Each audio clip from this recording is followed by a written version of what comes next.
Hi guys, আমি সুনন্দা আবার চলে এলাম আরেকটা ভিডিও নিয়ে। আজকের যে সম্বন্ধে আলোচনা করব, লিগ্যাল নোটিশ। লিগ্যাল নোটিশ কি, বা সেটা কখন কখন পাঠানো হয়, বা কী কারণে পাঠানো যেতে পারে, কাদেরকে পাঠানো যেতে পারে, সেই সম্বন্ধে আমি আলোচনা করব।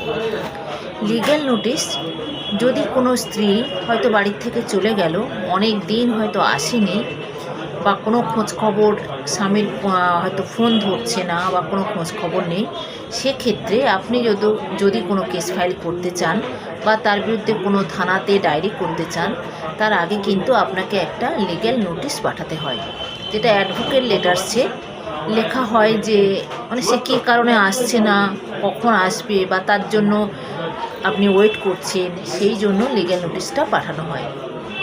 সেটা একটা ক্ষেত্রে হলো। আরেকটা হচ্ছে, আপনার যদি কোনো জমি জায়গার ব্যাপারে হয়তো কোনো জমির কেস করবেন, আপনি জমির ব্যাপারে অপোজিট পার্টিকে আপনাকে প্রথমে একটা লিগ্যাল নোটিশ পাঠাতে হবে। আরেকটা হচ্ছে, আপনি হয়তো কেউ আপনার কাছ থেকে টাকা ধার নিয়েছে, আপনি টাকাটা বারবার চাইছেন কিন্তু সে ফেরত দিচ্ছে না, কোনোভাবেই ফেরত দিচ্ছে না। হয়তো ভাবছেন যে আমি আগে কোর্টে যাব, কেস করব।